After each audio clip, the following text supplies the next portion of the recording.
Okay, so first let's start with a little bit of background, and either of you can answer whenever you'd like. I'd just like to a little bit about your history and how you met. Who would like to talk about that? You want to start or should I? Well, go ahead. Go ahead, Mom.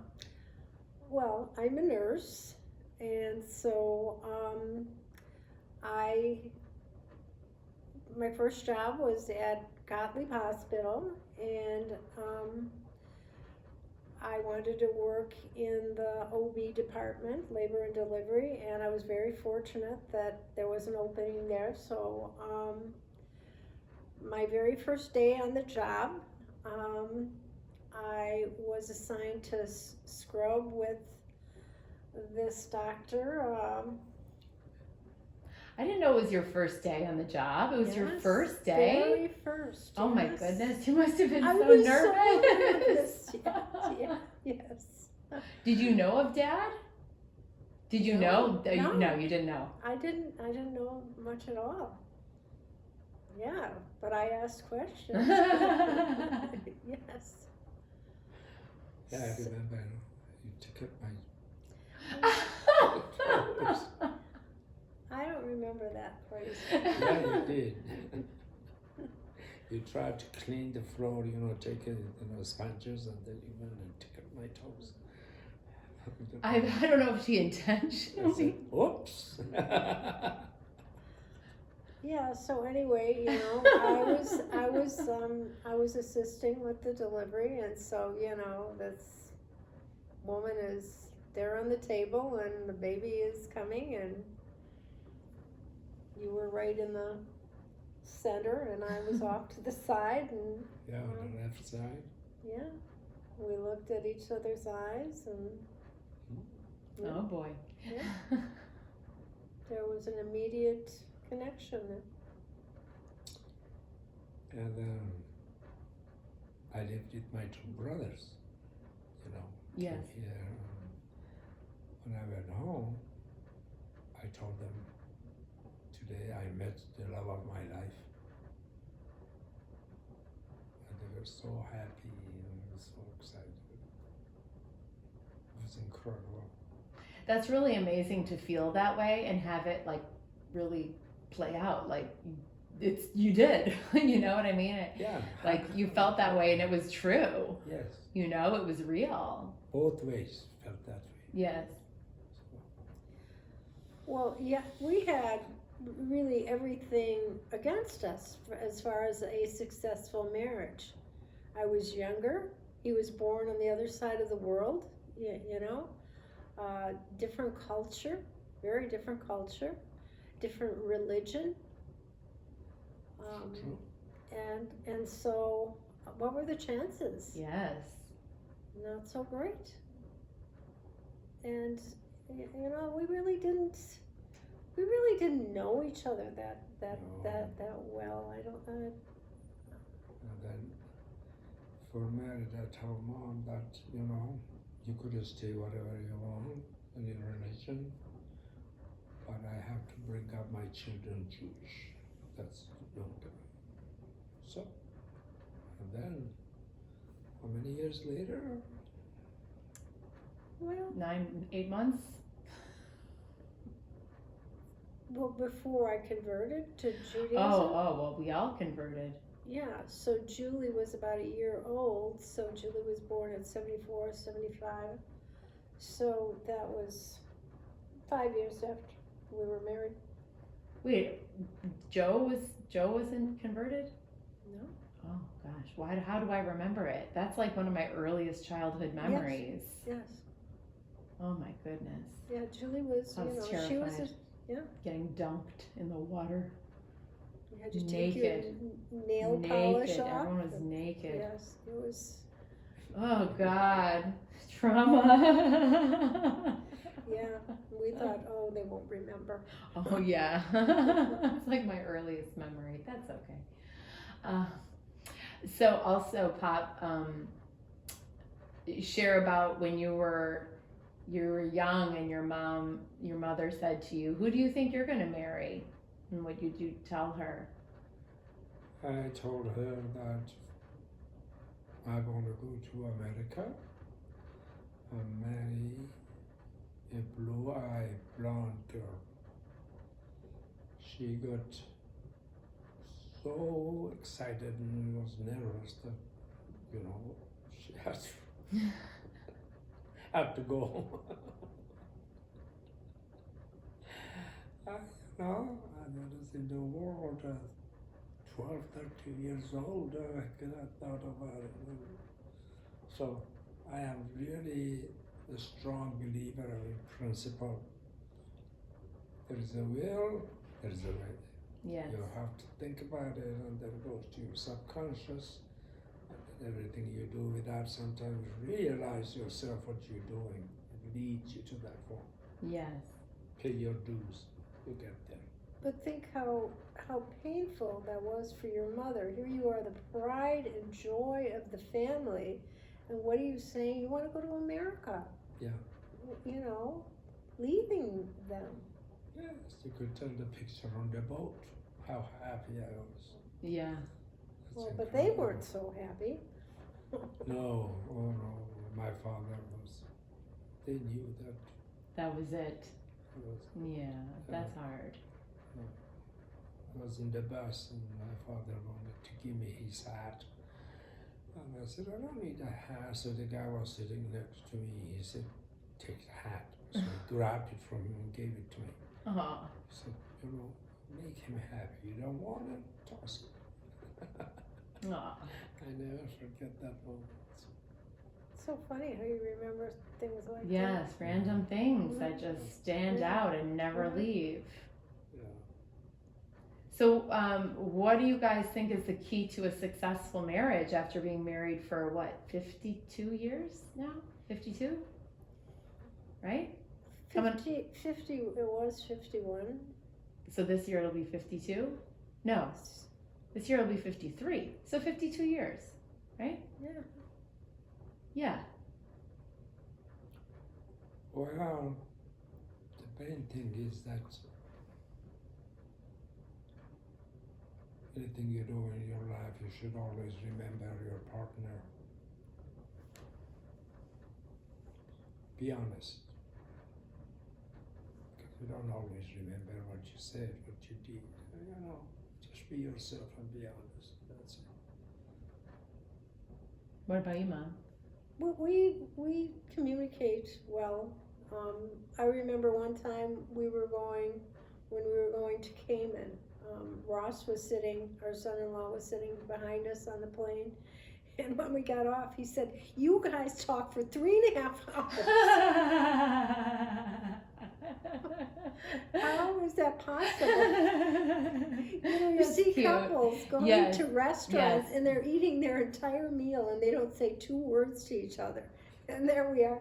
I don't even know what we talk about. Every morning, though. Every morning. Oh, yeah. Yeah. I'm very Sometimes 2 spoiled. hours. I get 2 cups of hot, creamy coffee in bed. And that's been a tradition since. Oh, yeah. Every morning. 7 o'clock. You get excited to bring her coffee. It's a special time in the morning. Yeah, it's like your ritual as a couple together is every morning he gets the coffee, he brings it, you guys talk. And they keep looking at it. So I'm 5-10 minutes early, so be it. You can't wait. That's so cute. So what's on the agenda for today? Yeah. Well, After a nothing. while, I said, Okay, so it's funny because I just said you're cute. I mean, which it is as a couple, you guys are very cute. But I remember before we had a conversation about calling old people cute. I don't know, is old people the current terminology? I feel like older people don't care as much about words as younger people are very the words you use are very important. How do you like to be referred to Well, I think that's cute to call us cute. as a couple? Yeah. But what about calling somebody who's older? Oh, look how cute when you see an older person. I can see how it could be a bit offensive, but I don't look at it that way. Yeah, as far I as, think it's okay. I like being called cute. I think I'll always like being called cute. I like being called a girl. People are like, she's a woman. I'm like, that's okay. Call me a girl. I don't mind. you can call me Cute. a girl too. It's cute. Yeah, you're a cute girl. Yeah. And a cute girl, even better. So, did you share, Mom, with the key to a successful marriage? I know Dad said be honest and open communication. I adjusting to each other as you get older and change and I know you asked me about the challenges of seeing Dad getting older and I said that it was challenging, but I always try. It all depends on how you look at things, and I try to look at any challenges that you face in life will make you stronger and make you a better person. If it's like you learn to have empathy when you see changes in the one you love, and that's a good thing. And I always believe that you should grow and get better. You get to be a more evolved person no matter what age you are. As long as you have the ability to do it, you should. Yes. Yeah. So is it hard?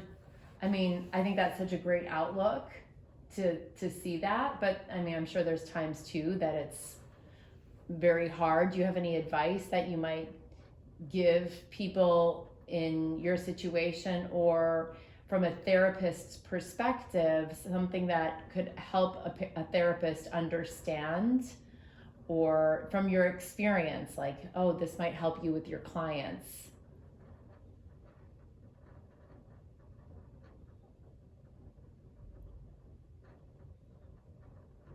Like, how could a therapist assist you in that process of seeing your roles change and witnessing changes in each other and your relationship and your roles in your relationship?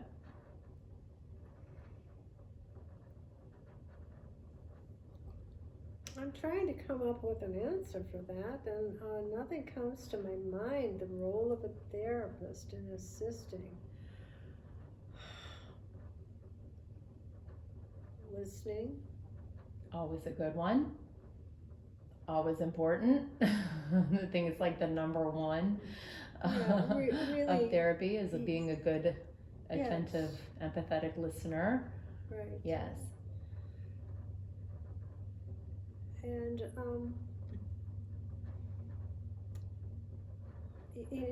we're all human, and of course, therapists are taught it's not good to judge people, and a good therapist wouldn't. It's automatic, I think. Do you have an answer for that? Well, most therapists, they just listen, They really don't give you much advice. I don't know why. So you go there and 90% of the time you just talk. So. Well, I think, typically a good therapist assists someone, and everyone has different techniques and therapy, my goodness, there's so many forms of therapy and, treatment modalities depending on what the individual is going through. Really, most of it is listening. And I think becoming an assistant of helping someone come to their own conclusions. Because really, telling somebody what to do. I mean, I sometimes ask my therapist for advice, but not so much do I ask her to tell me what to do, but I ask her to help me see things that she might be aware of that I'm not seeing.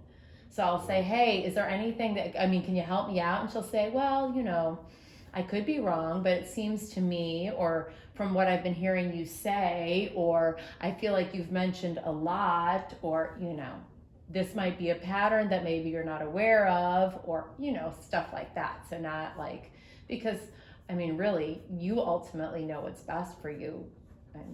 For your own growth and development is, my humanistic perspective.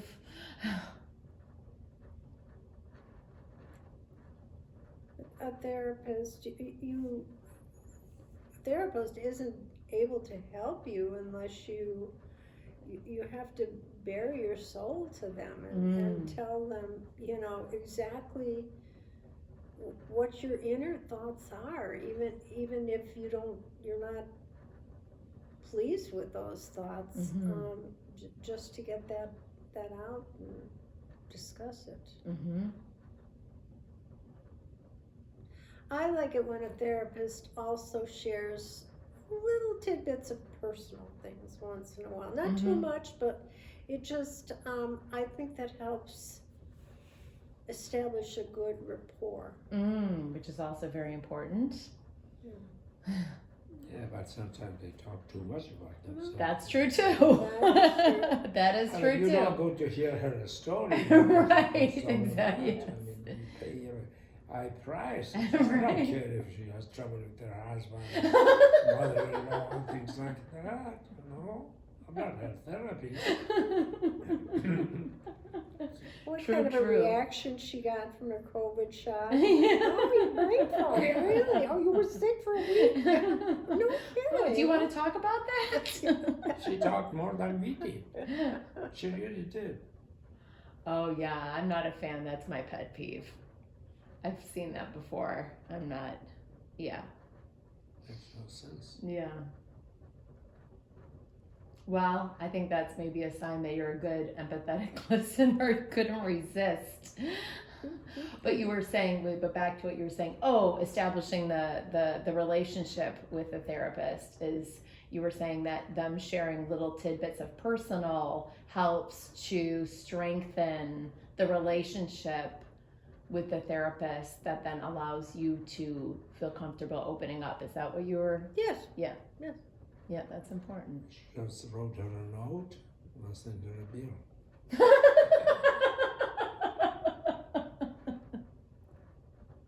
And tell her you don't take insurance. And then they say, if you don't have insurance, then that's okay. You can just toss it. I think Did you have a diagnosis for her? I think it's a good thing when you plan to see a new therapist for the first time to write down your story, write down your life story. What are important things? Save the therapist a little writing maybe, and what the highlights of your life and your philosophy, and it's very helpful to the therapist, and it's the more she or he knows about you, the sooner you can, get help. Because that process does take a while, that getting to know you. Making a genogram. I don't know about it. That's from, is it Bowen or Mnuchin? That's the genogram. A genogram is a chart of, it's like a chart of the family, which I think is a really good idea to do. How can you remember everyone's names and placements in the family? So you kind of make it like a family tree, basically, is what it is. Okay. So, but that's actually a great idea to write that all down. It saves you some of the, because initially the first conversations in therapy are just laying the groundwork, just establishing that. So, and it's a good practice anyway to write your story, and you can use it later for your narrative therapy.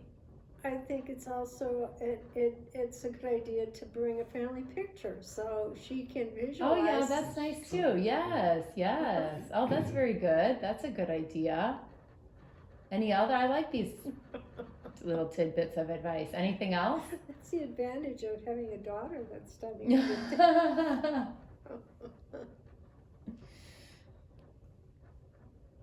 Well, anything else that you'd like to share about your relationship or about aging or about anything else that you feel was valuable? You fall asleep a lot when you're older, that's okay. Some people. I think that you have to allow each other to have their own space and time. Yeah. You,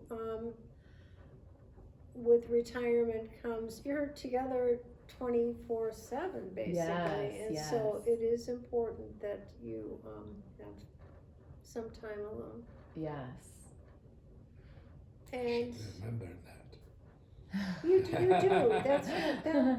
That's you do. No, You- I'm thinking I'm too You much. no, you're not. Yeah, I don't. For the most part, I'll let you know. Okay. I know you're honest. I feel Yes. comfortable. So. But I think it's good to have friends too. I mean, Oh, absolutely. I don't have any. no, you don't. I don't have any. Well, it's hard because for you talking on the phone, you struggle a little, it's not, you're much more, you enjoy in-person conversations. So it's hard. So because now you can't really have in-person conversations. So That's one thing that you didn't mention. How difficult it is to be hard of hearing. I mentioned it, but Oh, yeah. for you, yeah, how, that was a tough one. That's a good topic. The other thing I have, they call it intra-auricular processing disorder. Mm-hmm. That's what it is. I hear it. I could repeat it, but I don't get the heart of the matter. Mm-hmm. So people, I have to repeat it again for the second time, then I get it. Mm-hmm. Can you picture that? And have caused me trouble in even my medical school taking exam. Because when they said you have to write up a question about it, I took it one time totally wrong. Conalgia, coxalgia. What was it? Good What was for it? you. Gonalgia? I can't remember the exact word. Yeah.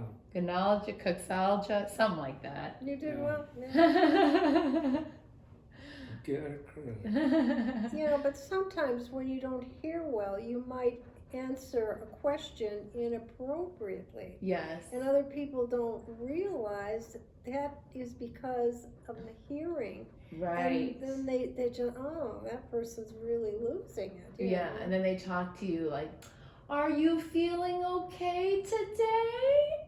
Are you having a good day? Okay. They talk to you like you're a child. Yes. Instead of just, well, I always find that with you, Pop, if you don't get it the first time, I rephrase how I say it. So if I say something and you're like, what? Then I'll say it slower, more clearly, and rephrase it. And also, English isn't your first language. No. So you have 3 languages that you speak: Hebrew, Farsi, and English. So that's a lot for one brain. So I feel sometimes saying something slower, very clearly, and changing the way I say it makes a difference. So I think that is very important for a therapist to realize with older people that do most likely have hearing problems. yes, That it's important to talk directly to them. yes. Speak slowly. Not, just Not don't like a ramble child, on. but yes, just articulate, slow, yes. Right. Just kind of how I talk naturally. I've been told that I have a lot of inflection. So maybe I'll be a good therapist for the aging populations. I have a lot of populations to work with. Yeah, take your pick. I want to work with military, incarcerated, autism spectrum, and I would enjoy would enjoy, not all, but a few aging clients. I would enjoy that because I love, I mean, I enjoy learning and having conversations with my elders. Yeah. Do you think therapists get any tips from watching reality shows on couples therapy or in therapy? Oh, I have for sure. For sure. Absolutely. I really thought her techniques were maybe not in therapy, or is that the In therapy. Yeah, no, that one is ridiculous. I mean, it's so out of that's ridiculous. I mean, we did have to watch that for my ethics class, which I mean, I enjoyed watching it, but but couples therapy, I thought did a very good job. Obviously, they're aware that there's a camera, but I thought her techniques and how she did things, I learned. Mm-hmm. I never wanted to do couples therapy till I saw that, and I was like, okay, this is interesting. I could maybe, I saw how she navigated. I mean, because it's very tricky. Being neutral, not choosing sides, being able to make both people feel heard, especially when you feel like one is the problem. You have to really, it's challenging. That takes a special sort of someone to be able to do that. So, what do you think? Yeah, As sort of learning, I think it's a learning experience for everyone, because a lot of the techniques that therapists use, you can, just in your contact with other people, you learn how to talk to people and how to get a good rapport, with people. Yeah. To get people to open up to you. Yes. It's like, how do you make people like you? Well, you can't make people like, if your goal as a therapist is to make people like you, you're in trouble.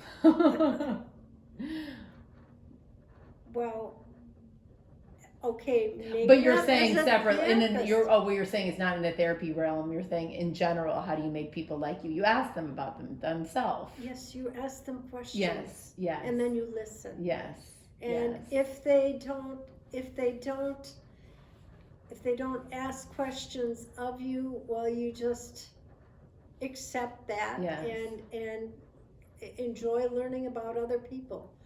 And then that helps you decide, well, do I really want to be friends with these people? Exactly. If it's all about them and Right. just them answering questions, but in an open relationship, you ask a question and then the person will say, well, how do you feel about that? Mm-hmm. That it becomes a back and forth. Mm-hmm. Yep. I don't know. I never seem to have trouble people opening up to me. In fact, sometimes people just open up to me. I'm like, whoa, wow, like all the time. That's a natural ability that some people, that you're a natural therapist when you have that trait. Yeah. And no matter how much you study or how good you are at book learning, if you don't have that natural essence of people feeling, they can feel it. They feel your energy. They feel your intention. They truly feel. That's why I love volunteering at the airport. And so often at the airport, people will just spill their stories, and I enjoy listening to it, and then I feel good about myself. Like, wow, okay, acknowledge yourself for this. That person just completely opened up and shared with you. Like, that's that's important. Like, that's good. Sometimes even when you're on the phone dealing with someone that you have some problem, you can make that other person on the other side of the phone feel so good by asking a little question here and there. It surprises them. It's like, well, what's the weather like where you are? Yeah, that's nice. People I like it like when to you do show that. interest. Yes. That makes me feel good. Yes. You just feel how they let their hair down. You know, Yes. it's this really professional person all of a sudden, you know, changes their tone of voice and Yeah, even my professors, because I'm interested in them, not just what they can teach me, but I'm interested in their experience, like you guys, like, oh my gosh, so much to share. Like, why would I want to talk about myself? Like, let me, yeah.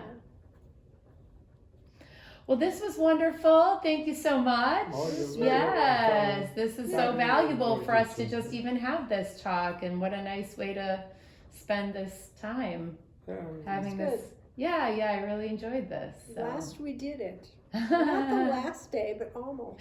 Yeah. how could I have a recorder so if I want to listen to it? Oh, for sure, absolutely. Well, I probably will maybe post it to your YouTube page. But yeah, I'll give you a copy. Yeah, maybe Okay, a DVD. I'll do that. Okay, thank you.